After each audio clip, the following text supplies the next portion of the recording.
Yesus.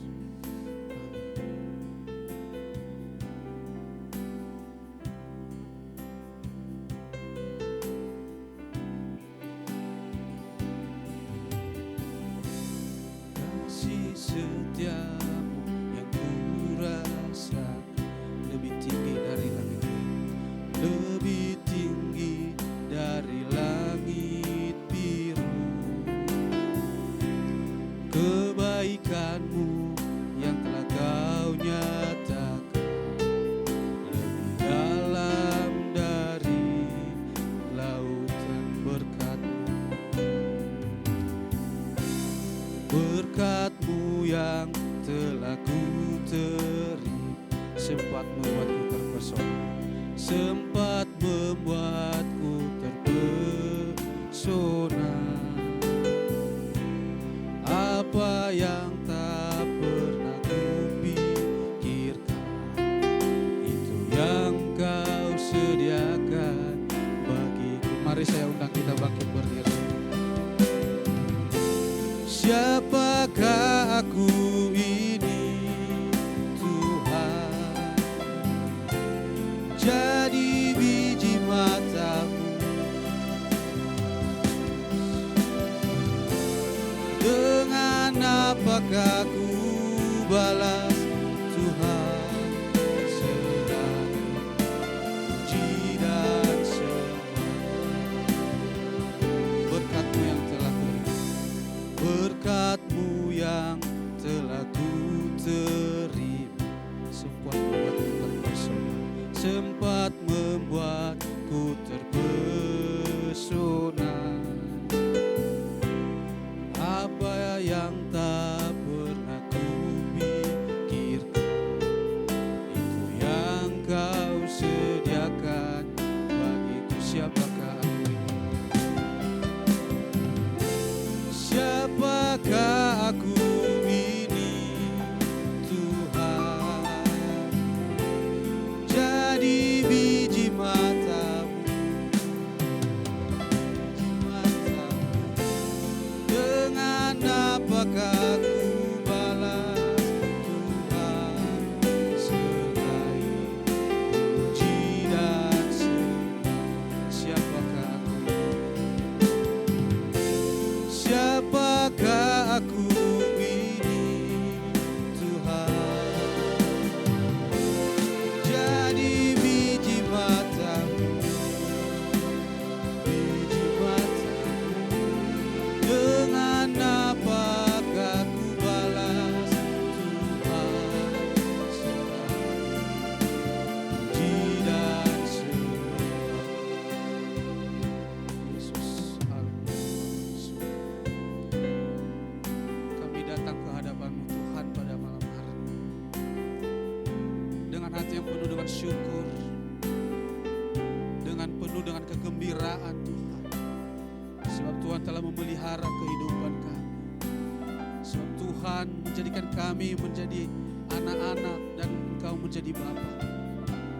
Malam hari ini Tuhan, inilah kami, para pria-pria yang menjadi imam di keluarga, yang menjadi pemimpin di keluarga, dan juga yang akan menjadi pemimpin di keluarga nantinya bagi yang belum keluarga. Tuhan, di dalam tangan-Mu kami berserah. Di dalam tangan-Mu kami menyerahkan sepenuh kehidupan kami, Bapa. Engkau adalah Tuhan yang menjadi prioritas dalam setiap aspek kehidupan kami. Hanya kepada-Mu kami berserah. Kami mohon berkati kami pada malam hari ini. Lawatlah kami pribadi lepas pribadi, Tuhan. Kiranya ibadah kami ini boleh berjalan dengan baik untuk kemuliaan nama Bapa di surga. Dan kami boleh menjadi pria-pria yang semakin kuat di dalam iman, teguh di dalam pengharapan, di dalam Kristus Yesus. Haleluya. Amin. Yesus. Haleluya. Baik, Bapak-bapak, masih ada sukacita? Amin. Malam hari ini Tuhan begitu dahsyat bagi kita. Kita sebagai pria-pria sejati adalah pria-pria yang tentunya saja memprioritaskan apa yang namanya kualitas rohani, bukan hanya sekedar penampilan rohani. Itulah sebabnya kita berkumpul malam hari ini dan kita datang untuk bersekutu bersama-sama. Mari kita lanjutkan, kita bernyanyi apapun yang terjadi dalam kehidupan ini. Engkau tak pernah kami ragukan Tuhan. Apapun yang terjadi di dalam hidup ini, tak pernah ku ragukan kasih-Mu Tuhan. Lewat gunung yang tinggi, dalam lembah yang curam, tak pernah ku ragukan janji-Mu Tuhan. Sekali lagi, apapun yang terjadi.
Terima kasih Tuhan Yesus, Bapa kami yang ada di surga.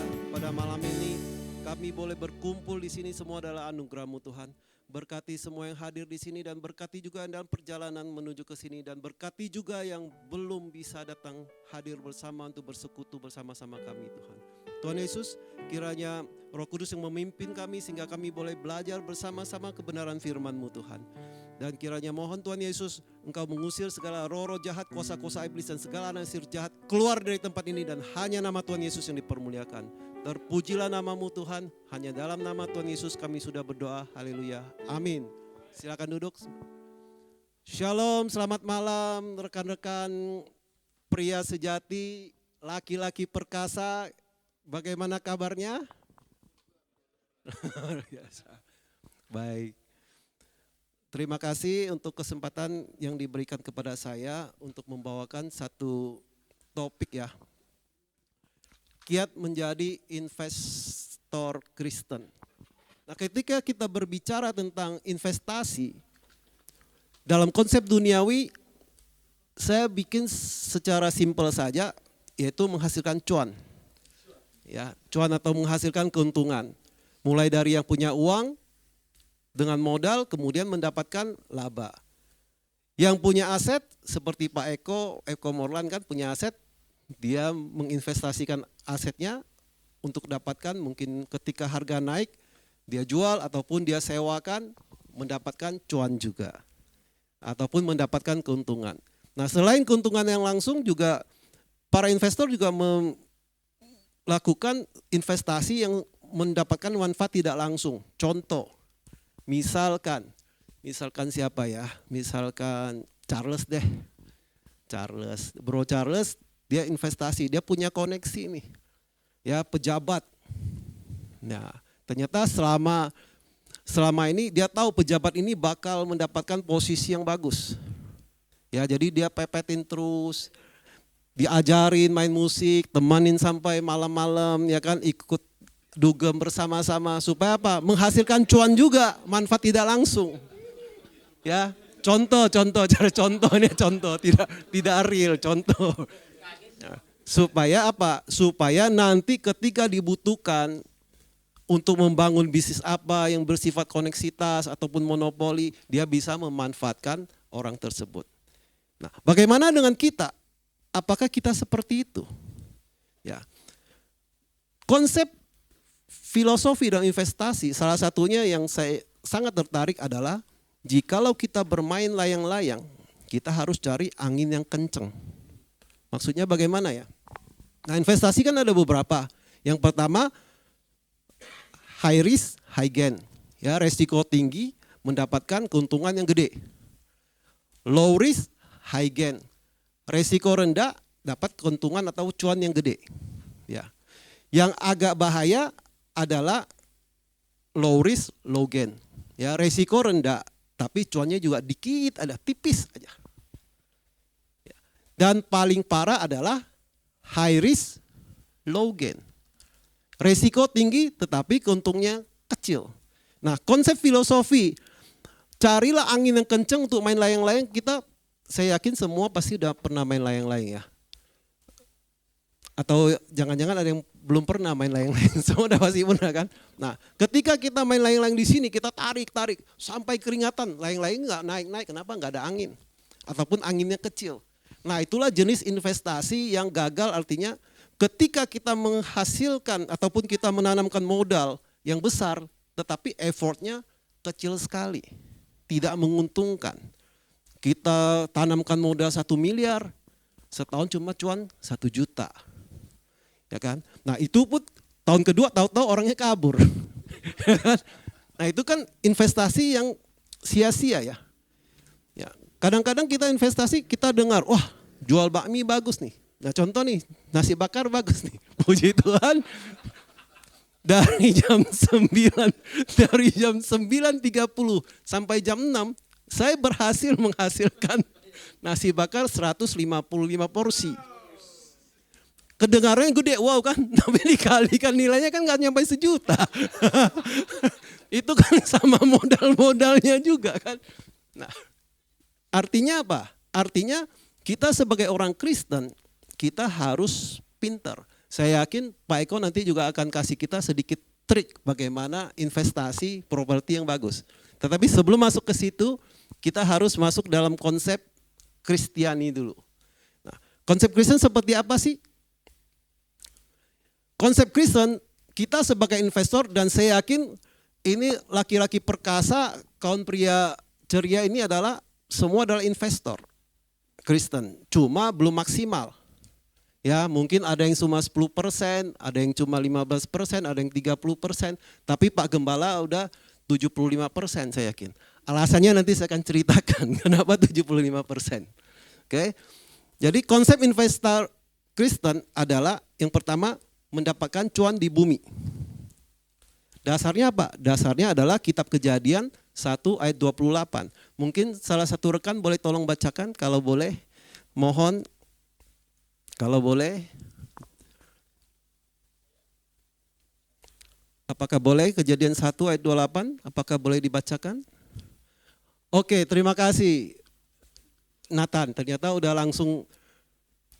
Allah memberkati mereka, lalu Allah berfirman kepada mereka, beranak cuculah dan bertambah banyak, penuhilah bumi dan taklukkanlah itu. Berkuasalah atas ikan-ikan di laut dan burung-burung di udara dan segala binatang yang merayap di bumi. Jadi saya tertarik dengan taklukan bumi. Artinya kita harus bisa cuan di bumi juga. Ya, ketika kita hanya berbicara, mungkin saya yakin anak-anak muda, kalau saya udah tua lah, mungkin saya cari harta di sorga kan. Tapi anak-anak muda kayak Kenny, Yali dan kawan-kawan semuanya pasti mau cuan di bumi dong. Masih muda, ya kan? Tetapi itu tidak boleh hanya fokus di cuan di bumi. Kita juga harus paralel dengan cuan di sorga. Cuan di sorga, boleh tolong Nathan, Matius 6 ayat 20.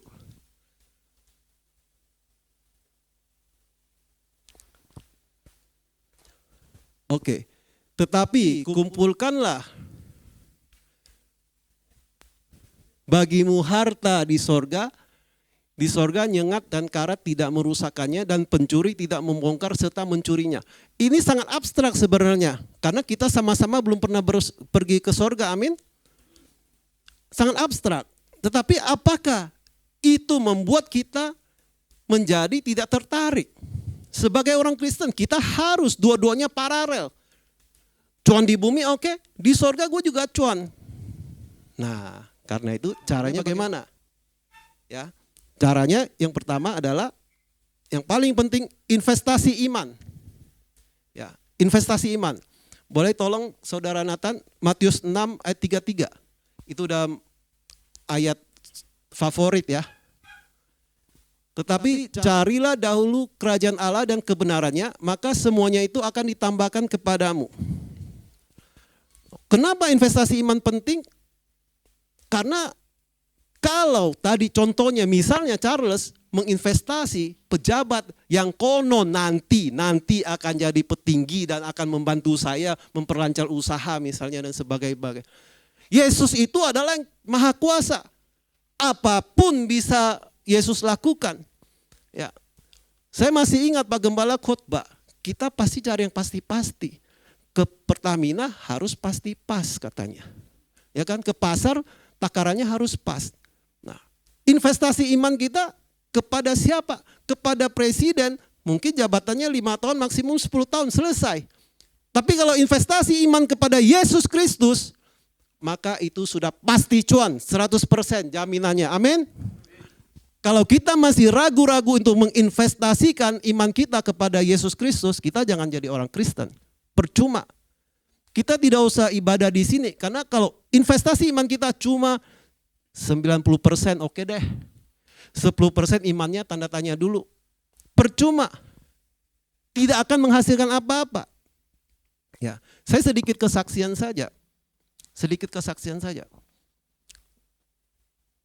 Saya mulai dari SMP kelas 2.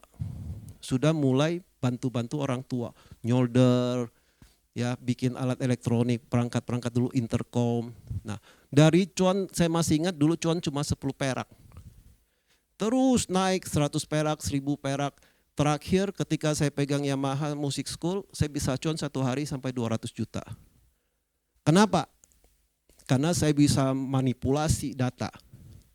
Ya, harus ya barang-barang nih, kirim kan namanya agen itu kan tidak boleh kirim di luar area. Saya bisa manfaatkan itu. Saya bisa konspirasi dengan ekspedisi supaya surat jalannya itu masuk ke Pontianak, barang kirim ke Bandung. Bisa. Ya, cuan bisa satu hari 200 juta. Tetapi karena saya tidak taat dengan investasi iman, akhirnya habis. Ya, dari belasan ruko habis semua dan sampai detik ini sampai si utang kalau nggak salah sekitar 7 miliar. Kalau saya pikirkan utang saya, pusing saya. Stres. Tapi puji Tuhan, hari ini saya bisa berdiri di sini, saya juga ingin sharing kepada adik-adik, rekan-rekan, supaya jangan pernah ragu untuk investasi iman dulu. Jangan 99%, tetapi 100%.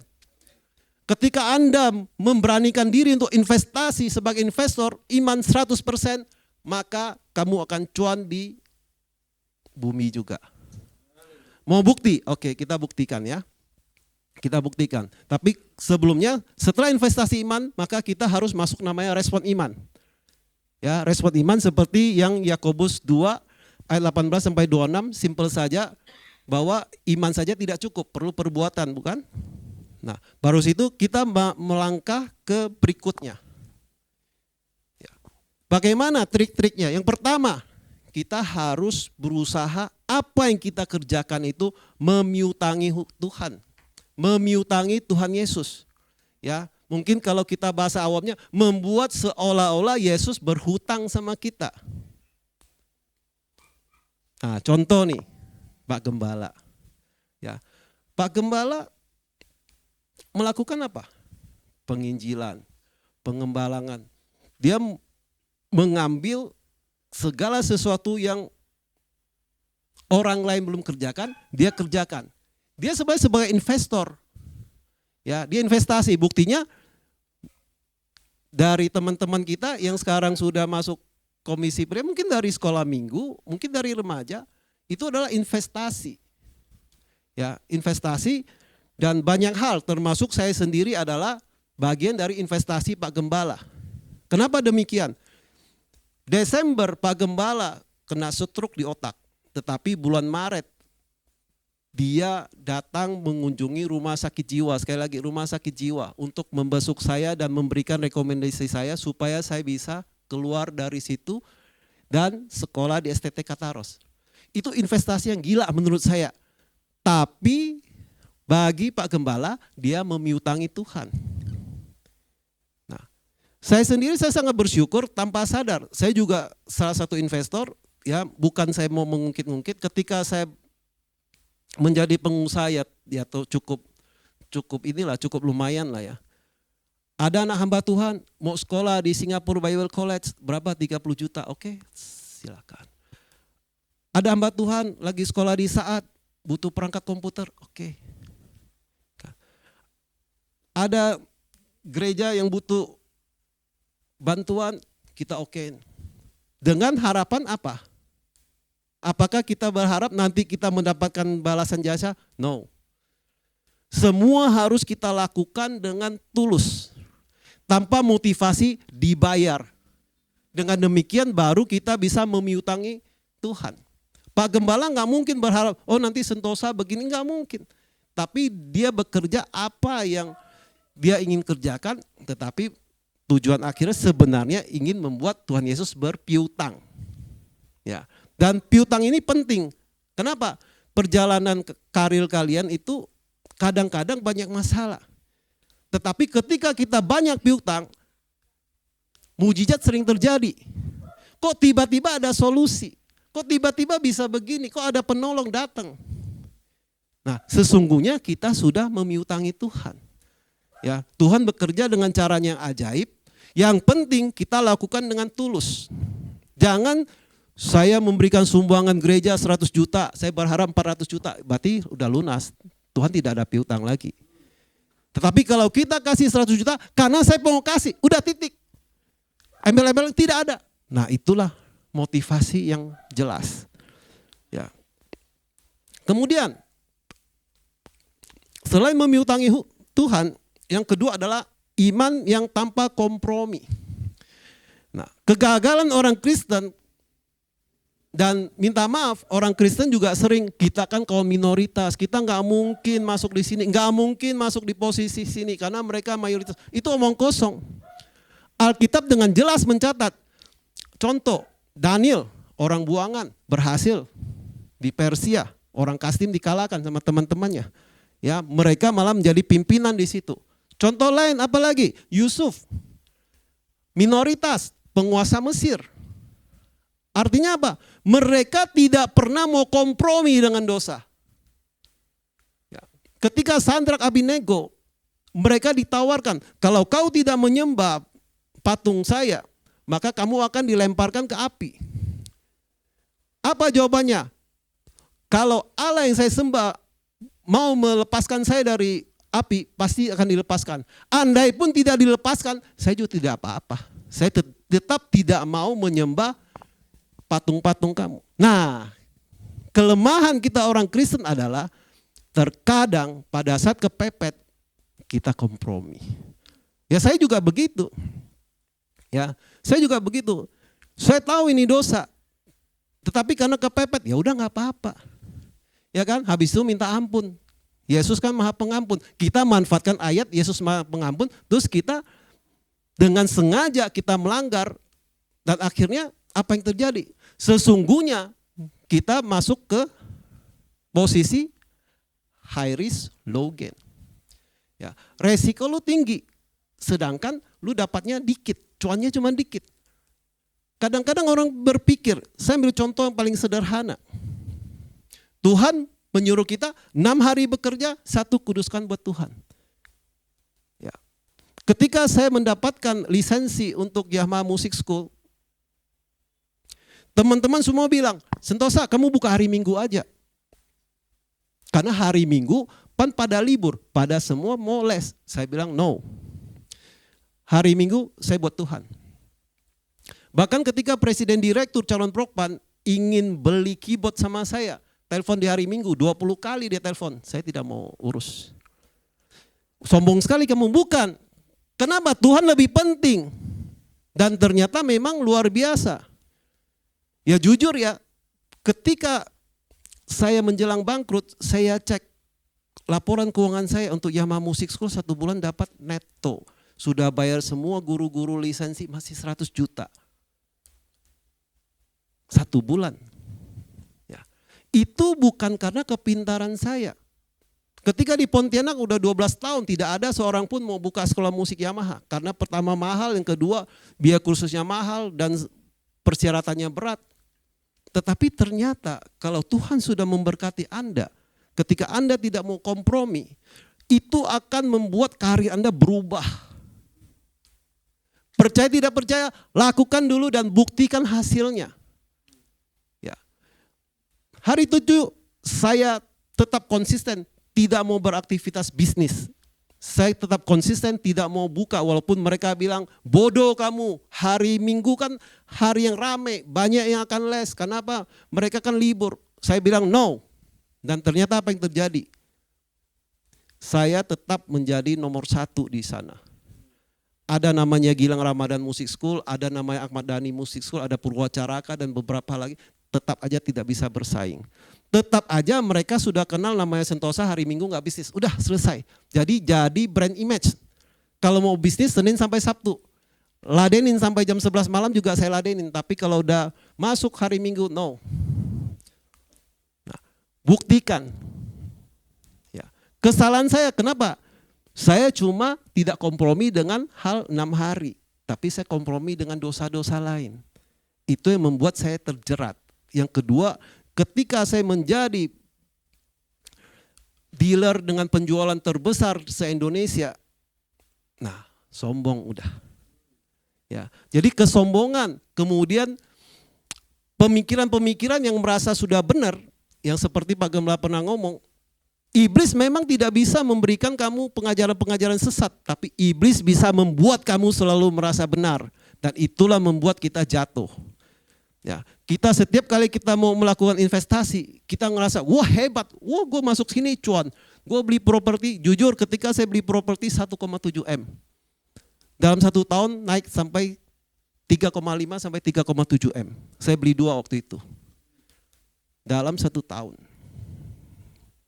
Tetapi berkat-berkat yang Tuhan berikan kepada saya sampai nggak bisa saya hitung, ternyata saya salah gunakan. Nah, melalui kesempatan ini saya ingin sharing ya ke teman-teman supaya engkau jangan melewati apa yang saya lewati. Dengan cuan 10 perak sampai punya aset sampai berapa puluh miliar akhirnya jadi minus. Itu adalah paling goblok, orang yang paling goblok sedunia. Kenapa? Sudah punya namanya Tuhan Yesus. Tetapi investasi ke yang lain lagi. Kan? Kemudian yang ketiga, nah ini penting sekali ya, terutama anak-anak muda ya. Anak-anak muda, investasi kepada sumber daya manusia, SDM. Ya, dengan cara seperti apa? Banyak. Kalian punya skill, mungkin dari musik juga bisa, ya, dari keterampilan bisa. Tetapi ada satu hal yang penting adalah ketika kita investasi kepada manusia, terkadang kita akan dikecewakan. Gue udah baik lo sama lu, gue udah bantuin lu loh. Kenapa lu begitu ya? Kita akan kecewakan, sakit hati, tapi biarkan saja. Ya, biarkan saja. Banyak ayat firman Tuhan yang mengajarkan kepada kita seperti Matius 7 ayat 12. Mungkin saudara Nathan bisa bantu. 7 ayat 12. Kita perlakukan orang seperti yang kita kehendaki.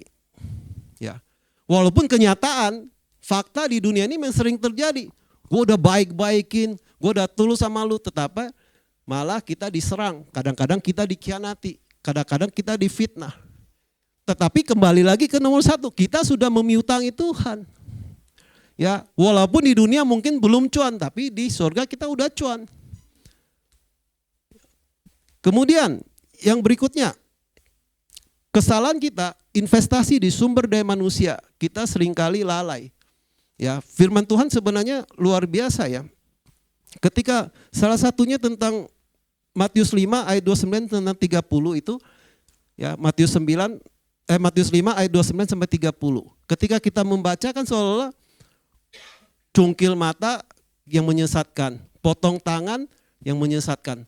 Sama juga ketika kita lihat teman kita nih bahaya nih, bisa ngerusak gua, ya udah gua cut aja. Enggak usah tanggung-tanggung. Kenapa?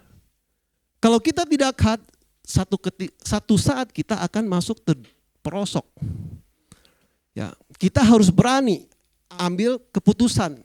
Ya mungkin hanya say hello, ya kan? Jangan bergaul terlalu dalam. Karena namanya manusia kadang-kadang kan kita suka khilaf juga kan.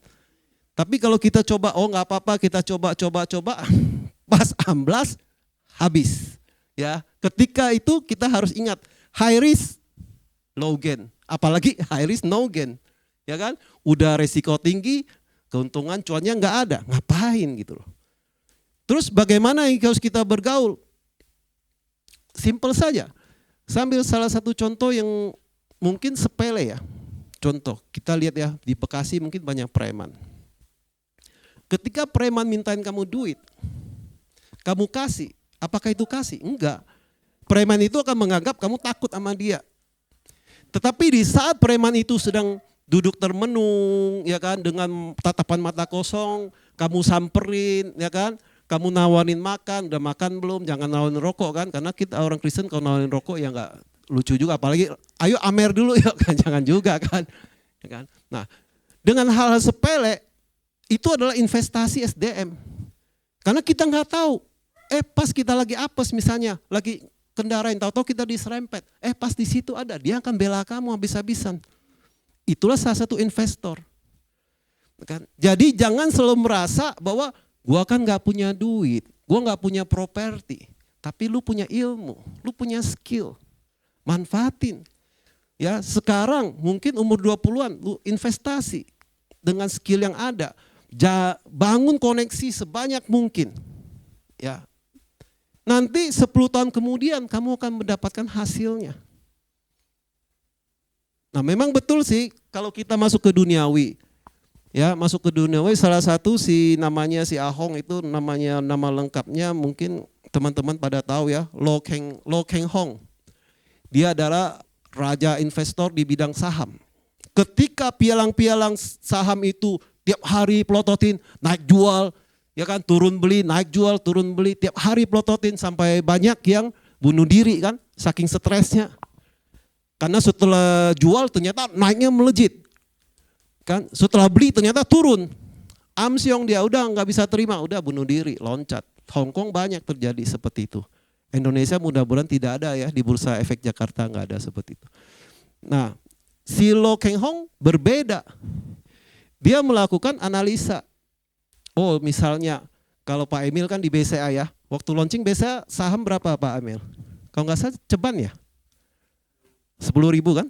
Iya 10.000. Sekarang 8? Oh malah turun. Oh, waktu itu kan setahu saya BCA sempat naik cukup tinggi kan? Oh ternyata udah turun ya? Enggak, waktu launching pertama Pak Emil. Berarti sebelumnya sempat naik tinggi terus di split kan? Oh iya, berarti udah berapa kali bagi kan? Pak Emil udah pasti dapat cuan banyak dong, orang BCA kan pinter-pinter. Biasanya karena teman saya juga dari BCA selalu nawarin waktu launching pertama langsung beli dia kan. Sisihkan, Pak Emil juga pasti ada cuan lah ya. Coba jangan cerita ya. Diam aja. Nah, si Lo Keng Hong beda. Dia prinsipnya kalau saya lihat portofolio perusahaan bagus, dia beli, dia simpan. Dia simpan. Sampai 15 tahun, 20 tahun, ternyata naiknya sampai ratusan miliar, puluhan miliar. Dan kalau kita bandingkan dengan nilai investasi dia, kita dagang misalnya kan, jualan bakmi ke, jualan bakso ke, jualan butik ke. Kadang-kadang jualan butik pun banyak yang tutup. Ya. Tapi kan tidak semua orang seperti itu kan. Masing-masing punya talent tersendiri-sendiri. Kita nggak bisa lihat yang ini bagus, semuanya kita ikut-ikut semua, nggak bisa. Ya, lebih baik apa yang Tuhan kasih talent ya kita jalankan. Tapi ada satu hal yang menarik. Apa itu? Yaitu investasi terhadap anak kecil. Ya, kok bisa? Oke, kita semua pria kan, udah berkeluarga, mungkin ada beberapa belum berkeluarga kan. Ya sepandai-pandainya kita bikin anak berapa sih? Paling 12, ya kan, 15. Tapi kalau kita bisa investasi anak kecil, satu ayat yang sangat menarik, mungkin Nathan bisa minta bantu, Matius 18 ayat 10.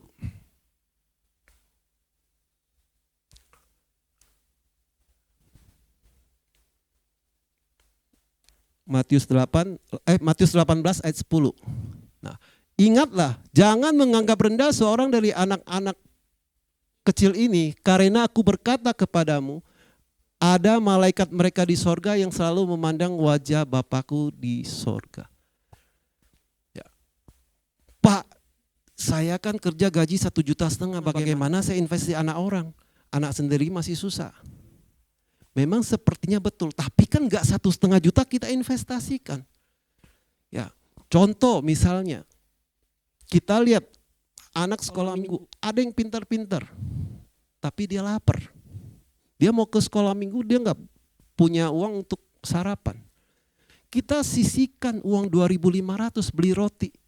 Itu sudah investasi. Kenapa? Pertama, firman Tuhan mencatat, ada malaikat mereka loh. Ya.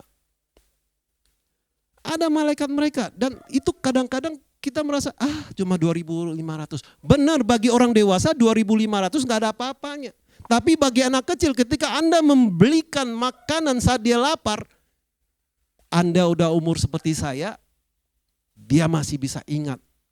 Dulu si Kenny pernah kasihkan saya roti. Ya. Nah. Dan itu terjadi, dan pasti terjadi. Ya kan? Jadi jangan merasa, oh ya saya kan masih banyak kebutuhan, saya masih banyak kebutuhan. Enggak seperti itu. Ya sedikit sharing, ketika renovasi gereja, waktu itu 2000 berapa saya lupa. Ya, itu saya dengan berani, dengan iman, saya support hampir kurang lebih 500-an juta.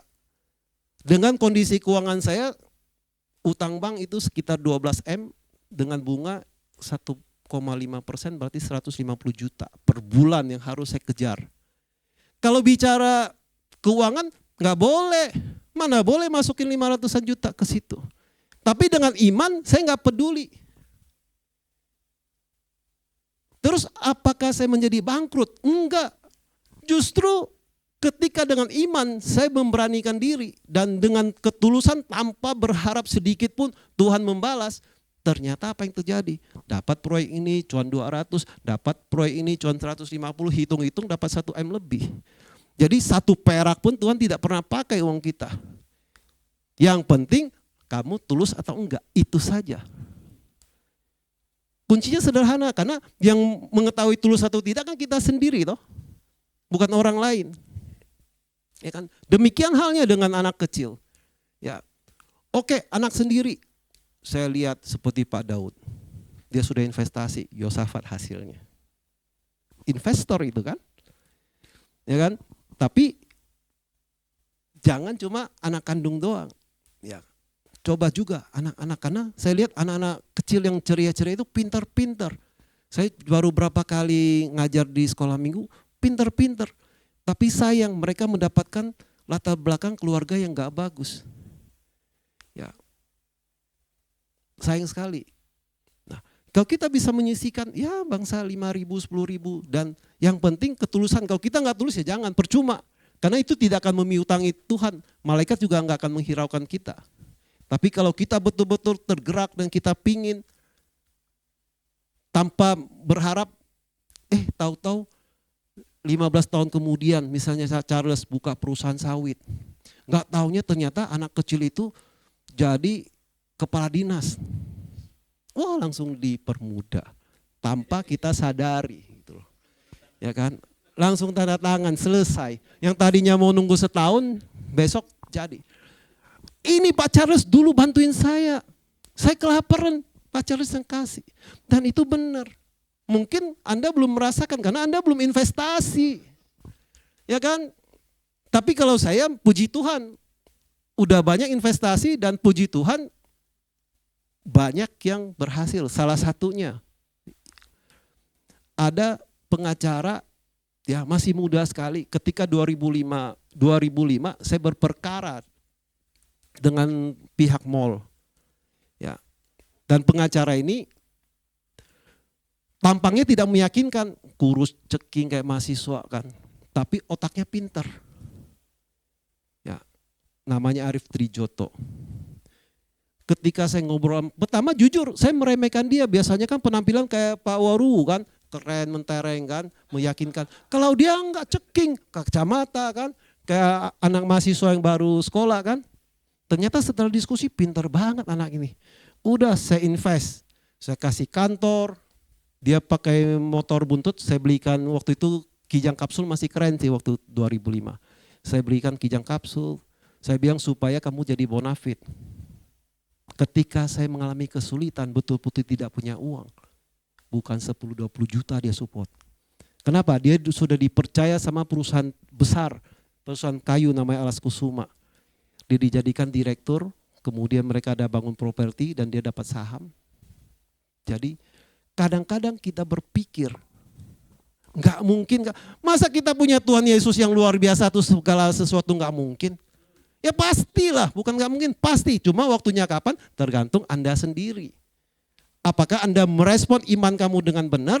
Apakah kamu investasi iman dengan 100% kepada Tuhan Yesus? Atau 70% tujuan Tuhan Yesus, 10% sama orang kaya, 5% sama pejabat? Apakah kamu bagi-bagi seperti itu? Ataupun 20% sama pimpinan saya, bos saya? Karena bos saya kalau saya telepon minta duit langsung dikasih. Kalau seperti itu ya Anda akan mendapatkan satu impact yang biasa-biasa aja gitu loh. Tidak spektakuler. Nah, tantangan kita, bisakah kita eksis tanpa kompromi? Itu kan tantangan. Pada saat kita kepepet, berani nggak kita mempertaruhkan iman kita untuk tidak kompromi? Ketika Yusuf ditawarin sama istri Potifar, Yusuf dengan berani menolak dan efeknya apa? Di penjara. Kalau kita zaman sekarang, kita ditawarin ada lagi enggak? Kita malah nanya ada lagi enggak gitu kok. Ya kan? Nah kadang-kadang kita seringkali terjebak. Harusnya Anda bisa naik level berapa tingkat. Tetapi dengan hal-hal yang simpel seperti ini, belum dibereskan sehingga Anda terganjal seperti itu. Nah, untuk itu, kita melihat Indonesia seperti apa.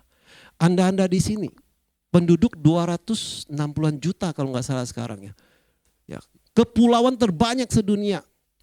Kalau Anda semua bergerak, laki-laki perkasa semua bergerak dari sekarang, 5 tahun, 10 tahun saya yakin pasti banyak yang jadi pejabat, jadi bupati, jadi gubernur. Saya yakin. Yakin banget. Kenapa? Minta maaf. Mayoritas tetapi tidak punya Yesus. Kita minoritas, kita punya Yesus. Ya kan? Itu yang jadi problem. Nah, Gus Dur sebelum meninggal sudah berpesan, hati-hati dengan minoritas. Kenapa? Yesus tahu minoritas punya Tuhan Yesus. Ya kan? Dia tahu, dia bilang hati-hati dengan minoritas. Kenapa? Kekayaan Indonesia akan dikuasai oleh minoritas. Akan dikuasai orang Kristen. Ketika kita bangkit, pemuda-pemuda kita bangkit semua. Kita yang jadi penguasa di sini. Sesuai dengan Kejadian 1 ayat 28. Sesuai firman Tuhan, amanat yang Tuhan berikan kepada kita. Kuasailah bumi. Ya kan? Sekarang bagaimana?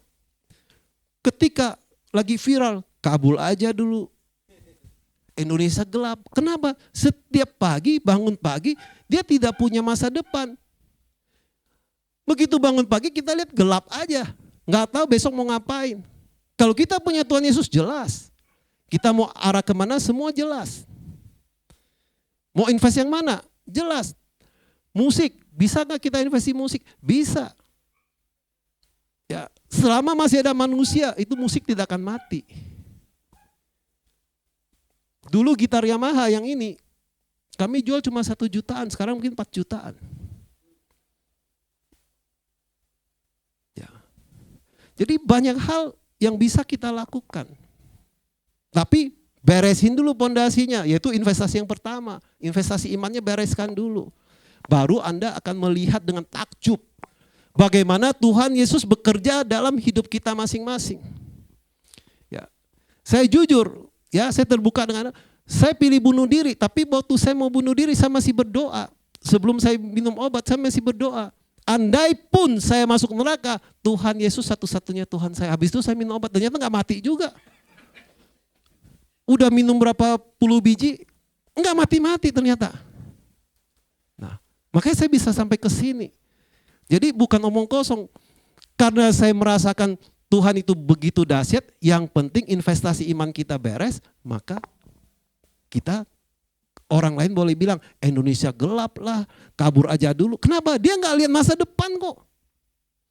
Kalau kita orang Kristen, anak-anak Tuhan, masa depan masih gilang gemilang. Tinggal kamu garap satu-satu. Ya kan? Fokus garap, gunakan teknologi. Ketika dia kata, siapa yang dapat challenge, mau pimpin proyek ini, langsung naik. Langsung angkat tangan, jangan pikir saya nggak bisa, saya belum punya pengalaman. Ada AI sekarang, ada Meta AI, ada ChatGPT, kemudian ada DeepSeek yang sekarang terbaru dan lain-lain. Gunakanlah, manfaatkanlah teknologi untuk meraih setiap peluang yang ada. Enggak usah kita bikin ribet. Dikirim, mau enggak saya kirim ke Afrika? Ayo, kalau gaji cocok dapat, kenapa enggak? Saya nggak bisa bahasa Inggris, tinggal translate ada, translator banyak. Gunakan teknologi untuk menguasai apa? Minimal menguasai Indonesia. Kenapa? Kita orang Indonesia kalau tidak menguasai Indonesia, nanti 5 tahun mendatang masa bule-bule yang menguasai Indonesia? Nah, itu yang masalah. Ya kan? Jadi mulai sekarang kita harus investasi. Secara vertikal investasi iman, vertikal 100%. Horizontal pandai-pandai lu lah. Ya kan? Orang ini lihat prospek, kan tidak ada teori. Kadang-kadang kita lihat itu bagus, ternyata 5 tahun kemudian dia berubah, nggak ada teori. Tapi at least setidaknya kita sudah memiutangi Tuhan. Kalau kita lakukan tanpa motivasi yang jahat. Kalau kamu investasi dengan harapan, oh nanti kamu harus ini ya dengan embel-embel, maka investasi kamu gagal. Makanya firman Tuhan jelas, kenapa kita harus mengasihi? Mengasihi kan tanpa syarat. Tanpa meminta imbalan. Nah kalau kita terapkan itu dengan benar-benar, investasi itu dengan benar, pasti cuan itu. Kapan cuannya? Tergantung kita. Ya kan? Seberapa komitmen kita dalam menjalankan sehari-hari, itulah yang menjadi jawaban diri kita sendiri. Dan saya juga sangat berharap, saya juga sangat merindukan bahwa komisi pria ini kita tidak hanya sekedar ngumpul. Ya, kita masing-masing punya talent, punya skill yang berbeda, punya keterampilan. Ketika kita sharing akan menjadi satu kekuatan yang besar. Maka jangan tertutup. Ketika jangan tertutup, punya pergumulan, punya persoalan. Ketika kita sharing, banyak solusi. Ya, mungkin background saya biasa-biasa aja, tapi setidaknya saya pernah tangani sekolah musik Yamaha, saya pernah tangani pabrik sabun, untuk kawasan berikat, untuk ekspor, mulai dari QC, R&D, marketing, kemudian untuk kalau sekolah kan akreditasi, kalau di sana itu kan izin namanya CPKB, Badan POM, kemudian MUI halal.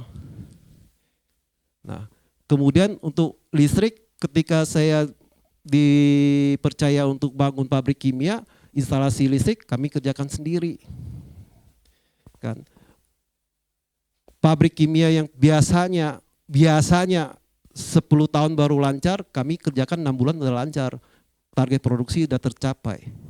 Ini bukan saya membanggakan diri, bukan. Tetapi saya cuma ingin kasih tahu. Ketika kamu dapat peluang, ambil. Ketemu masalah, yuk kita ngobrol bareng-bareng di persekutuan pria ceria ini. Kita ngomong bareng, cari solusi, ambil terus. Hajar terus, tancap gas terus. Remnya apa? Remnya firman Tuhan. Ya, nah, saya hancur kenapa? Saya ibarat mobil, tancap gas, bisa kenceng, tapi saya nggak rem. Akibatnya udah habis, selesai. Semua sekian puluh tahun yang saya kumpulkan akhirnya jadi minus. Kan goblok banget kan? Nah karena itu kita sharing supaya Anda ini punya gas tapi juga punya rem. Remnya firman Tuhan.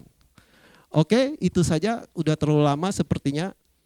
Jadi saya rasa cukup. Oh Pak Gembala, oke, saya minta kesediaan Pak Agus untuk menutup dalam doa.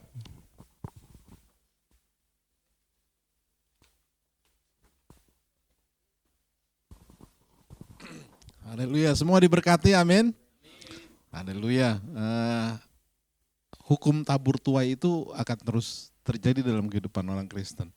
Ya, tetapi tadi Pak Sentosa ingat, kita harus punya rem. Remnya firman Tuhan. Ya. Gas terus, tancap gas terus, tapi jangan kebablasan.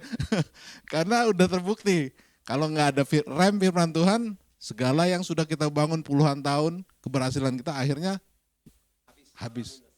Ya, sampai mau bunuh diri segala.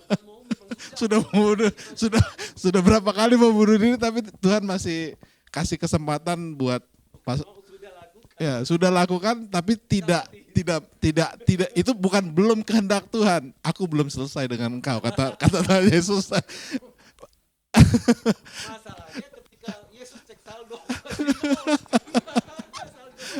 Ya, Tuhan akan punya rencana yang luar biasa buat Pak Sentosa ke depannya. Kita doakan juga Pak Sentosa bisa bangkit kembali, keluarganya dipulihkan, bahkan jadi berkat di asrama, di kampusnya. Dan kita percaya dalam komunitas ini, tadi kan udah dibilang ya, kalau kita punya masalah, kita punya komunitas seperti ini, ada solusi, selalu ada solusi. Ya, seperti malam hari ini, dari obrolan-obrolan santai tentang makan B2 sampai akhirnya jadi nasi bakar B2, dan kita kumpul malam hari ini. Itu sesuatu yang karena ada komunitas kan, ada kebersamaan yang akhirnya kita sharing dan bisa berjalan.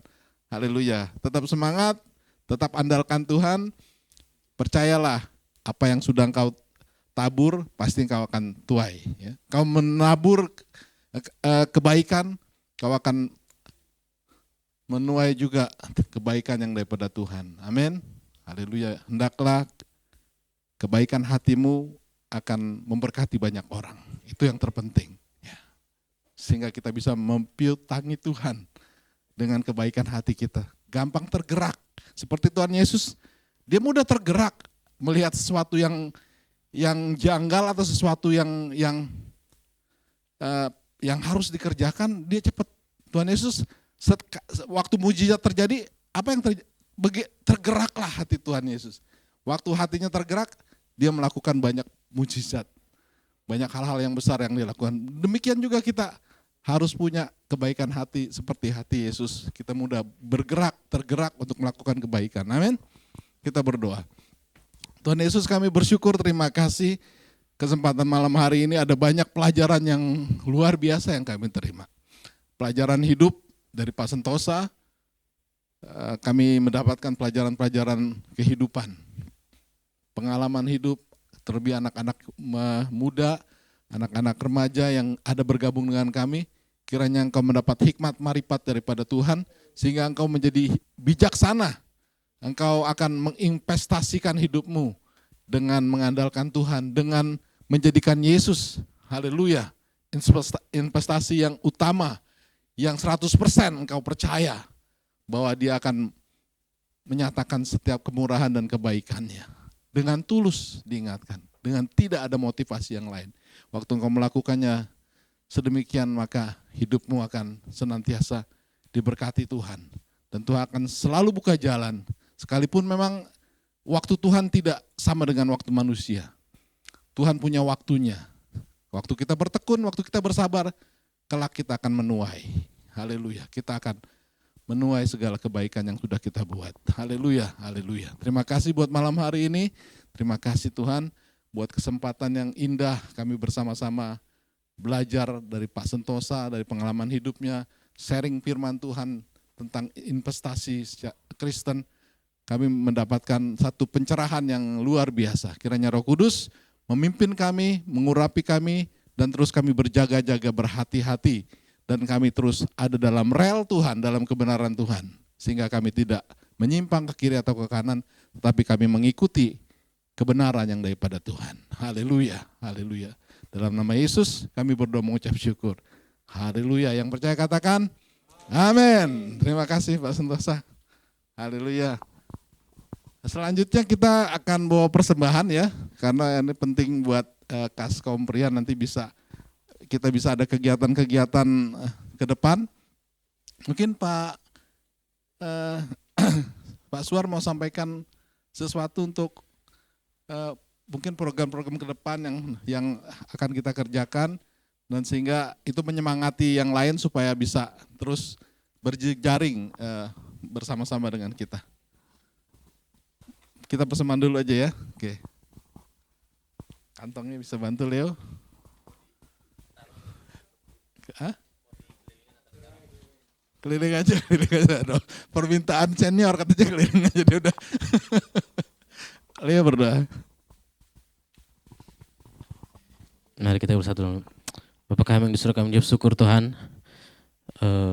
Kami berkumpul bersatu hati di sini Tuhan, kaum pria dan juga anak muda Tuhan. Kiranya Tuhan kegiatan kami hari ini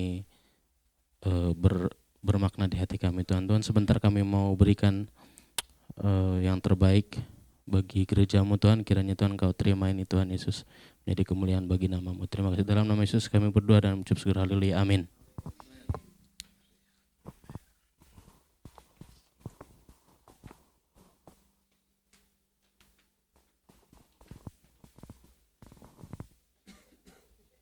Sambil persembahannya dijalankan, Pak Suar bisa mungkin sampaikan sesuatu. Selesai itu kita sana udah jam 9 lewat, kita langsung ditutup dalam doa dan kita akan nikmati nasi bakar B2-nya. Udah kemalaman juga. Ya baik, terima kasih. Yang pertama terima kasih kepada Pak Sentosa yang telah memberikan pelayanan maksimal malam hari ini. Kita dilayani jasmani dan rohani, luar biasa ya. Tepuk tangan dulu nih buat Pak Sentosa nih. Oke, selanjutnya seperti yang telah saya share di grup beberapa hari yang lalu, bahwasannya beberapa waktu kemarin saya sudah mengikuti pertemuan yang diadakan oleh Pak Gembala dan beberapa departemen-departemen di dalam gereja. Salah satunya adalah kita departemen kaum pria, dan kita dibawa koordinator, di mana koordinatornya itu adalah Pak Agus sendiri, dan kita di dalam ada departemen itu. Nah, jadi singkatnya adalah pada intinya kita diminta membuat laporan kerja. Karena puji Tuhan setahun sudah berlalu dan program yang lama sudah berakhir di bulan April ini, dan kita harus membuat laporan. Tentu saja untuk pembuatan laporan itu adalah menjadi tugas dan tanggung jawab kami secara individu yang telah dipercaya bersama dengan Bang Calvin. Tetapi dalam hal selanjutnya kita akan diminta untuk membuat program kerja. Nah, program kerja ke depan apa yang akan kita lakukan di bulan Mei tahun 2025 ini nanti sampai April 2026. Jadi kita akan membuat program selama setahun. Nah, oleh karena itu ada beberapa program yang disampaikan bahwasannya adalah program rutin, misalkan ibadah, kemudian adalah program spesial yang harus kita masukkan dalam agenda dan kalender kerja kaum pria. Nah, secara singkat mungkin bahwa saya sudah berkoordinasi dengan Bang Calvin. Kita akan membuat program berdasarkan hasil pertemuan kita beberapa waktu yang lalu juga di sini, bahwasannya kita akan mengadakan ibadah seperti ini setiap bulannya, sekali sebulan, yaitu pada minggu kedua setiap hari Sabtu, tepat pada jam 8 malam. Waktu itu kita memilih jam 8 malam karena memang kita rata-rata kaum pria ini kadang-kadang masih di tempat kerja atau masih sibuk. Nah, ke depan kita akan coba fokus ke situ, sekali sebulan kita ibadah kaum pria dan semuanya lintas generasi. Yang penting dia adalah kaum pria, adalah pria di Gereja, kita harapkan untuk hadir bersama-sama. Nah, hanya saja saya coba bikin 3 kategori program kita ke depannya, itu kategori program kerja yang rutin termasuk ibadah ini, dan termasuk saya juga coba masukkan kalau bisa dalam sekali sebulan itu setiap akhir bulan, menjelang akhir bulan kita akan melakukan kegiatan olahraga bareng. Seperti kemarin misalkan kita main bulu tangkis lagi, itu saya kira itu programnya bagus, itu juga untuk menjaga kesehatan kita sebagai laki-laki perkasa. Itu bagus, jadi ke depan supaya kita tetap perkasa di dalam Tuhan maksudnya. Jangan senyum-senyum.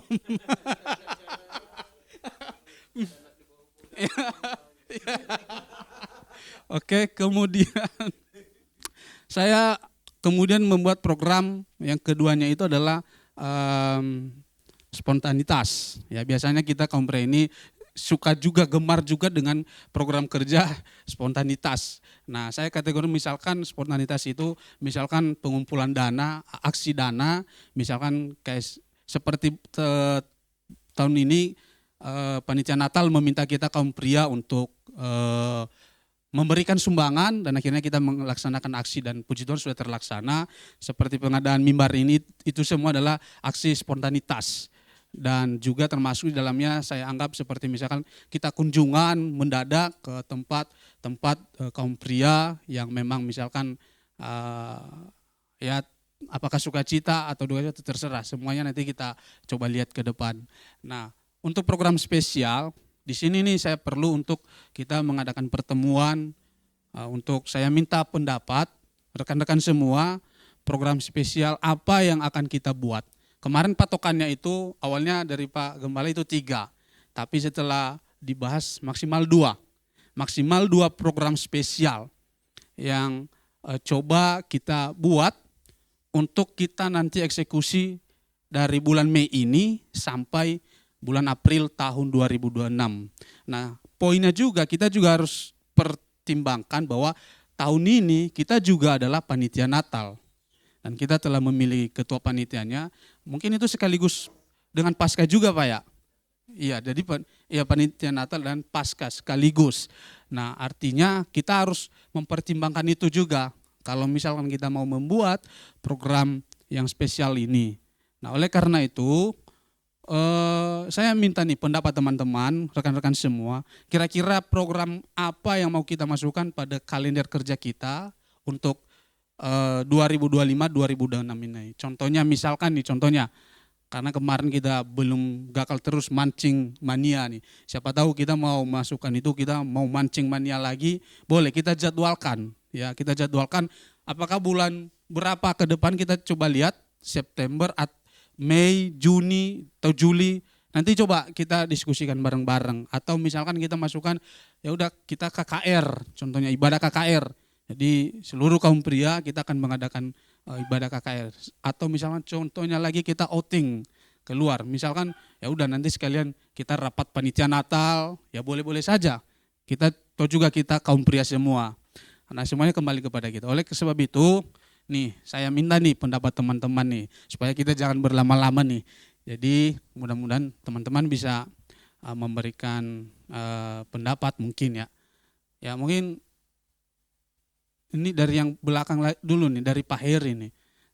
Dari Pak Heri, Pak Steven, Pak Sentosa kemarin. Nggak tahu kalau misalkan Pak Heri sudah daftar. Nah, siapa tahu saya minta pendapat dari Pak Heri nih untuk mengenai program spesial kita ke depan nih. Ayo Pak.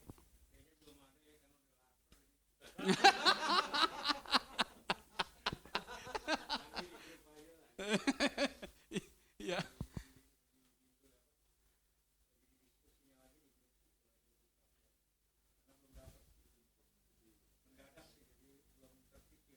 Oke, baik. Kalau begitu ya karena memang kita laki-laki perkasa Pak ya, kita lapar emang. Ya. Jadi oke tidak masalah. Kalau kita semua setuju dengan itu, nanti saya akan coba buka pembicaraan di WA Group.